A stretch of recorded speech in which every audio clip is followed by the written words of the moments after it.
Welcome back, everyone. I hope you're doing well tonight. After a long, exhausting day, nothing heals the mind and body quite like a peaceful night's sleep. But when sleep doesn't come easily, everything feels heavier. The stress, the noise, the thoughts we try to escape. Remember when we were kids, how our mothers would hold us close, gently stroke our hair, and whisper stories that slowly carried us into dreams. Tonight, I want to bring back that same comfort, that same feeling of being safe, warm, and cared for. But these aren't made-up bedtime stories. These are real, timeless stories from history. Stories that calm your mind, slow down your heartbeat, and guide you softly into deep, restful sleep, while teaching you something new about our world. So before you place your phone beside your pillow, make sure to like this video and subscribe to the channel so every night you can fall asleep peacefully while discovering a new chapter of history. Now, take a deep breath, relax your shoulders, and without wasting any more time, let's begin tonight's story. The warriors' history tried to forget. Long before the world spoke of equality, long before nations debated the power of a woman, there was a kingdom where women didn't ask for permission, they commanded armies. Their names were whispered in fear, sung in secret, and buried under centuries of colonial silence. But today, we open the gates of a forgotten world, a world where women didn't just fight, they conquered. This is the untold story of the Agojie, the legendary women warriors of the Dahomey Kingdom. The fighters' history tried to erase. The rise of the Agojie. To understand the power of the Agojie, we must step into a world forged by conflict, ambition, and destiny. The Kingdom of Dahomey, 17th to 19th century West Africa, was no ordinary empire. It was a kingdom built on military brilliance and unshakable loyalty. In this world, the Agojie were not an experiment. They were a necessity, an elite core of women warriors who would come to redefine power, strategy, and courage. The early foundations of the Agojie emerged as Dahomey expanded its territory and influence. Surrounded by rival states and threatened by constant warfare, Dahomey needed a force unlike anything its enemies had ever faced. The solution?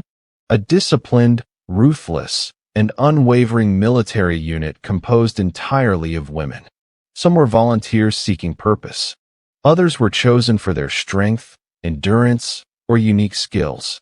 But once they entered the barracks, they shared one fate: to become warriors of the king, protectors of the nation, and symbols of absolute loyalty.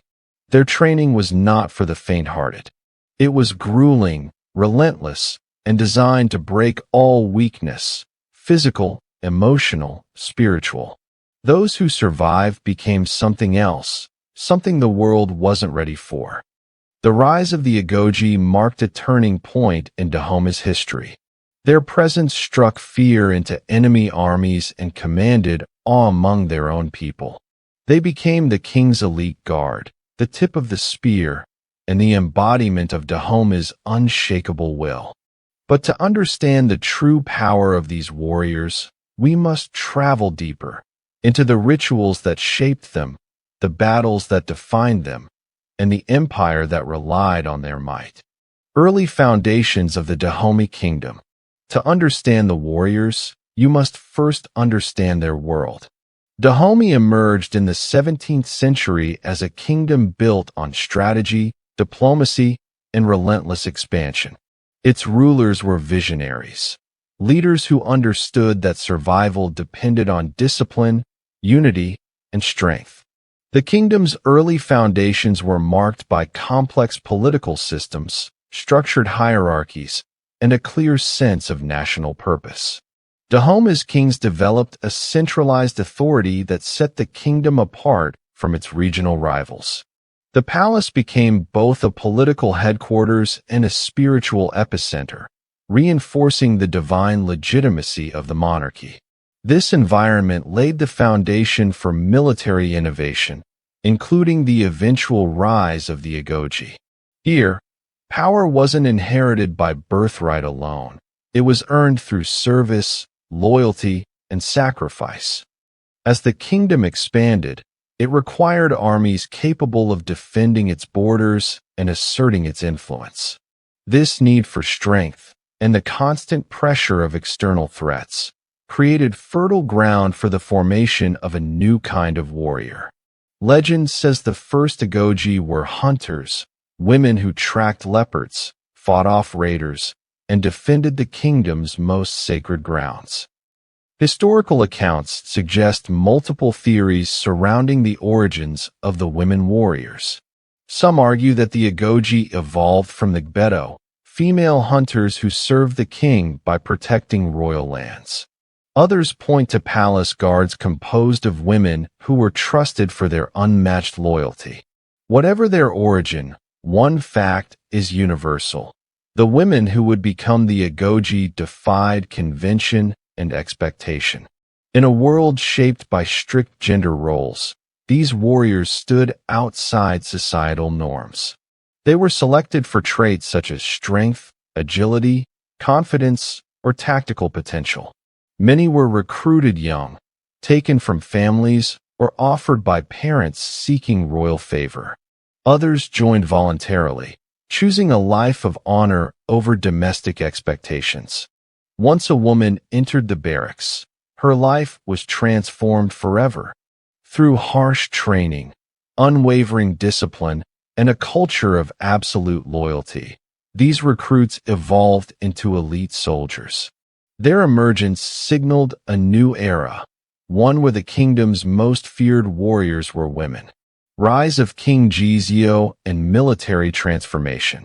Every great army has a leader who shapes its destiny. For the Agojie, that leader was King Gizio. King Gizio, who ruled from 1818 to 1858, is often credited with elevating the Agojie into a formidable military institution.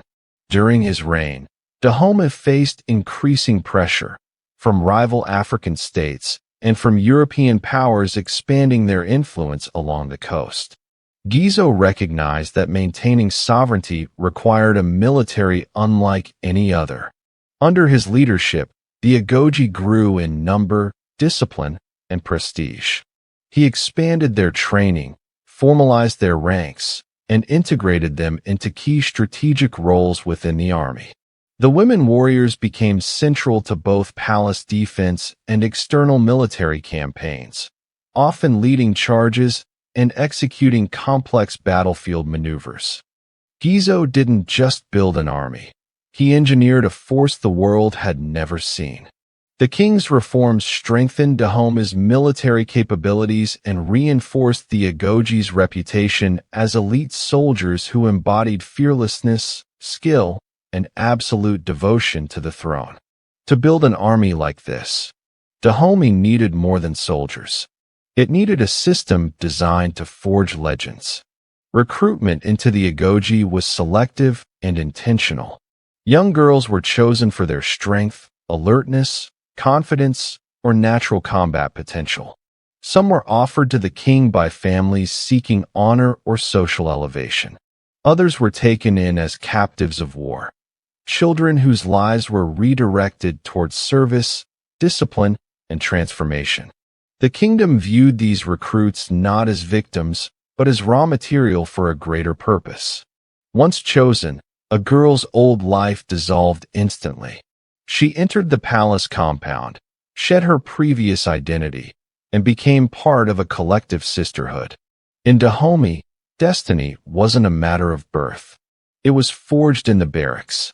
This system ensured a steady stream of disciplined recruits, women shaped by environment, bonded by shared struggle, and driven by the unshakable belief that they served something larger than themselves.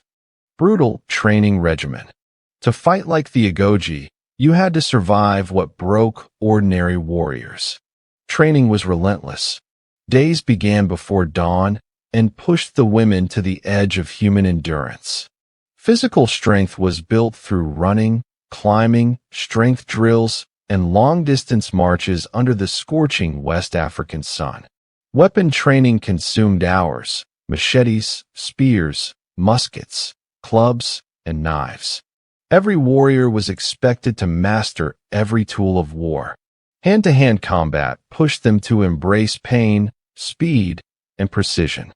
Obstacles designed to scar the mind as much as the body taught recruits to confront fear without flinching. Some drills involved endurance tests that foreign observers later described as inhumanly demanding. The goal was simple: break the weakness and rebuild the warrior. This intense regimen produced a core of fighters whose discipline rivaled any standing army in the world, men or women. Their training shaped not only their bodies but their identities, carving fearlessness into their very core. Elite weapon mastery. Weapons weren't just tools for the Agojie, they were extensions of the body. The Agojie were renowned for their mastery over a diverse arsenal. Their signature weapon was the razor-sharp machete, light enough for speed, heavy enough to inflict catastrophic damage. Spears allowed them to hold formation, advance in unison, and pierce through enemy lines with surgical precision. Firearms, introduced through coastal trade, were also integrated into their arsenal. While early muskets were slow to reload, the Agojie learned to combine them with melee combat, closing distances before opponents could respond. They trained until the weapons became instinctive, every movement designed for maximum impact. In the hands of these women, even simple steel became frightening. Their weapon mastery elevated them from mere soldiers to an elite fighting force that struck fear into local rivals and foreign invaders alike. The Agojie were warriors, yes, but they were also sisters bound by bloodless ties, by discipline, by unbreakable loyalty. Life in the barracks was regimented and relentless. Recruits lived communally, following strict schedules for meals, training, and rituals. Every action, every step, reinforced the hierarchy and cohesion necessary for survival in combat. Meals were simple, designed for stamina. Training was rigorous: morning drills, weapons practice, tactical exercises, and strategic simulations dominated their days. Punishments for infractions were swift and uncompromising. Extra drills, isolation, or physical labor ensured obedience and resilience. Within the walls of the barracks, ordinary girls became extraordinary warriors, bound together by shared hardship and unyielding purpose. The bonds of sisterhood were essential. Trust, mentorship, and mutual protection became the invisible armor that held the core together under fire. Oral histories recall women defending each other, mentoring recruits, and sharing knowledge vital for survival. For the Agojie, battle was not just physical, it was spiritual. Every strike, every advance, was guided by ancestors and reinforced by ritual. Before campaigns, warriors engaged in ceremonies invoking protection, guidance, and courage. Weapons were consecrated. Dances, songs, and symbolic gestures reinforced morale and unity. Rank and achievement were marked through scarification, tattoos, and symbolic attire. These signs communicated skill, seniority, and honor, not just to comrades, but to enemies. Every mark told a story of battles survived, enemies defeated, and loyalty proven. Their identity as warriors was inseparable from their culture, their faith, and their commitment to one another. Spiritual practices strengthened their mental resilience, forged unbreakable cohesion, and prepared them to face the chaos of combat with unwavering confidence. In a society defined by gender roles, the Agojie shattered every expectation. These women held authority rare for their era.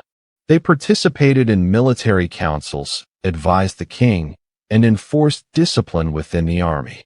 Within the barracks, they exercised autonomy, leadership, and decision-making that rivaled male counterparts. Yet the life of an Agojie demanded sacrifice. Family ties were severed. Personal freedom was surrendered. Every decision, every step in battle, reflected loyalty above all else. Desertion was unthinkable. Failure could cost lives, honor, or freedom. And yet, for those who endured, the reward was immense: prestige, power, and the eternal respect of their kingdom.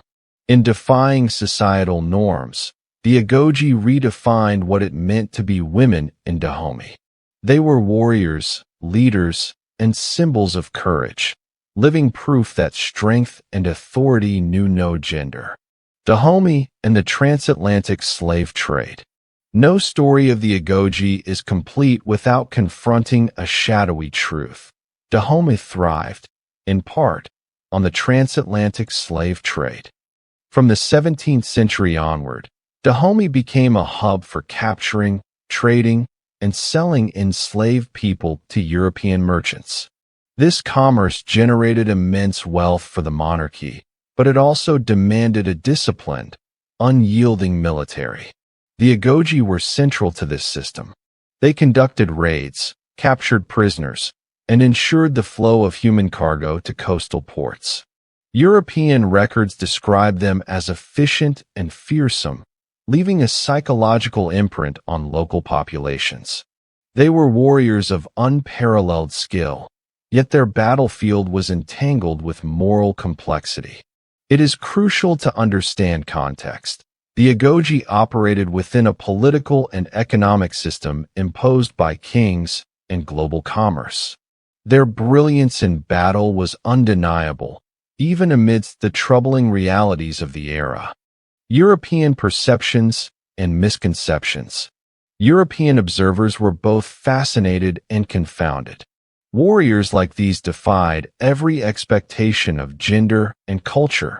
Missionaries, traders, and diplomats recorded the Agojie as exotic anomalies, living Amazons, or warrior women dressed as men. Some accounts exaggerated their numbers and ferocity. Others misunderstood their organization and authority. Despite distortions, these records preserve crucial insights into the Agojie: their synchronized drills, disciplined formations, weapons mastery, and psychological impact on opponents. Europeans could not ignore the reality. These women were formidable military tacticians. Through fascination or fear, the world bore witness to a force that refused to be erased. Even the strongest empires and fiercest warriors faced the inexorable tide of change. By the late 19th century, Dahomey confronted French colonial expansion. King Behenzin, ruling from 1889 to 1894, faced modern weaponry, disciplined colonial armies, and strategic tactics that challenged centuries of traditional warfare. Despite extraordinary courage and discipline, the Agojie could not withstand these forces. The French captured Agojie, exiled the king, and systematically dismantled Dahomey's military. Barracks closed, rituals were suppressed, and historical records were marginalized. The fall of the Agojie was not just a military defeat, it was a profound cultural loss. Personal stories of courage and sacrifice. Behind every legend is a face, a story, a heartbeat that refused to break. Oral histories preserve tales of individual Agojie who displayed extraordinary courage. Dahomey Agojie reportedly protected a young prince, holding off dozens of attackers single-handedly. Mawukpom orchestrated ambushes against superior enemy forces, blending strategy with instinctive bravery. These stories emphasize loyalty, intelligence, and leadership, revealing women who transcended societal limits. Each narrative is a testament to resilience and the will to fight for something greater than oneself. These were not myths. They were women who lived, fought, and shaped history with every breath. Though centuries have passed, the echoes of the Agojie still resonate. In modern Benin, historians, educators, and cultural programs preserve their story. Films and television occasionally dramatize their exploits, blending fact and fiction, but the true legacy lies in history. Elite warriors, leaders, and innovators. Globally, the Agojie inspire scholars, feminists, and military historians alike. They challenge assumptions about gender, demonstrate discipline and courage, and remind the world that extraordinary individuals can exist beyond societal expectations. To remember the Agojie is to honor courage, ingenuity, and the unbreakable spirit of women who shaped a kingdom. Military organization and hierarchy. The Agojie were no ragtag militia. They were a machine, precise, disciplined, unstoppable. At the top of the hierarchy stood the commander-in-chief, appointed directly by the king.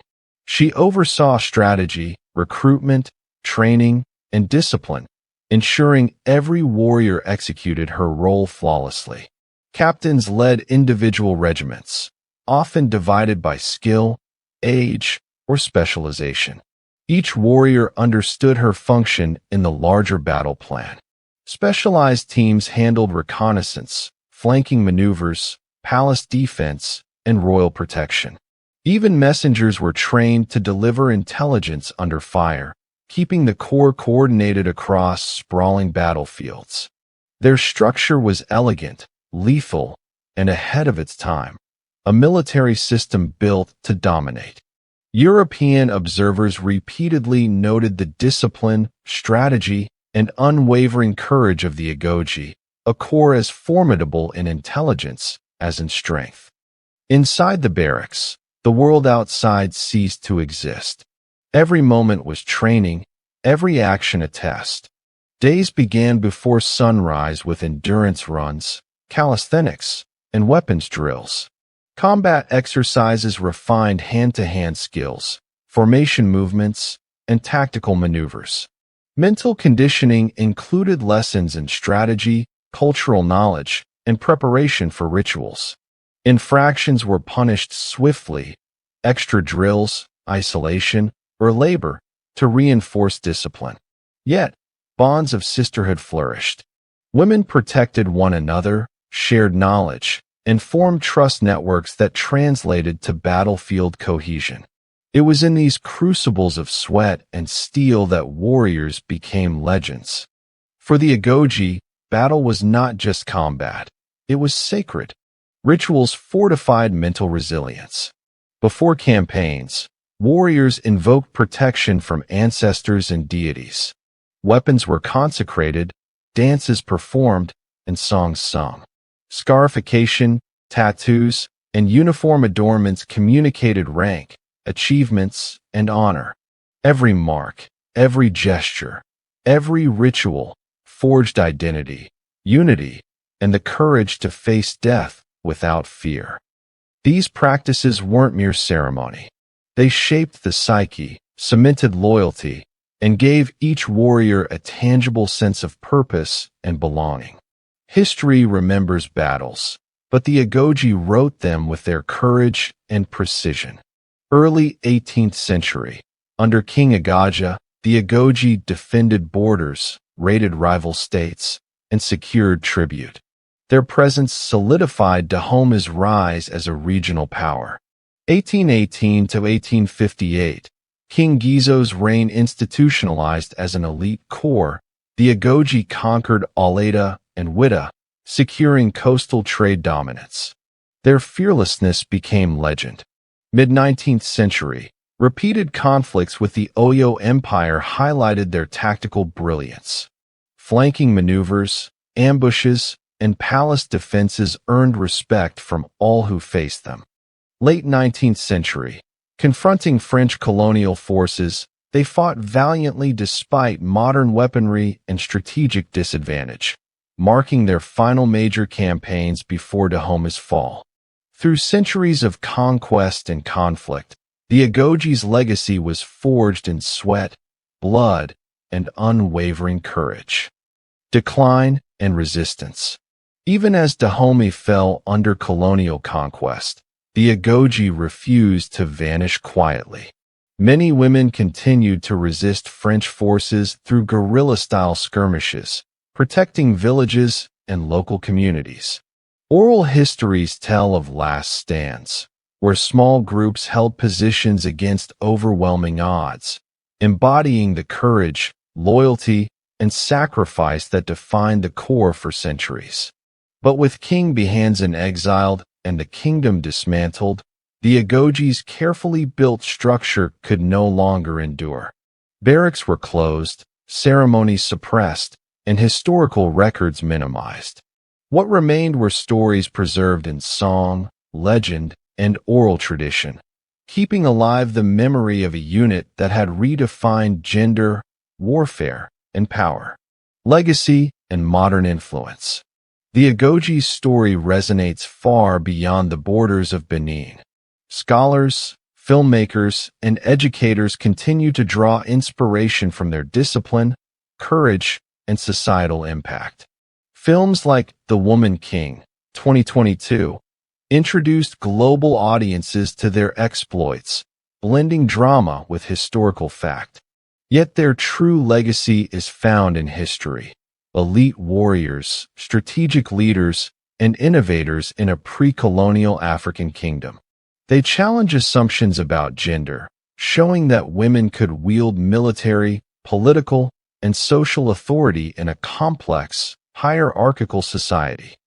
In modern Benin, museums, cultural programs, and education initiatives strive to honor these women, ensuring their courage, discipline, and achievements are remembered. The Agojie were more than warriors. They were symbols of resilience, skill, and empowerment. They fought battles that secured a kingdom, participated in rituals that strengthened society, and carved a space for women in history. While colonial forces and time eroded their visibility, their story endures through oral histories, scholarly research, and modern depictions. By studying the Agojie, we glimpse the full complexity of Dahomeyan society, the power of women in pre-colonial Africa, and the indomitable spirit of those who refuse to be forgotten. Their legacy challenges us to rethink history, power, and human potential. The forgotten women warriors of Dahomey may have been hidden for centuries, but their courage, discipline, and influence remain etched into the very fabric of history, proving that extraordinary bravery knows no gender.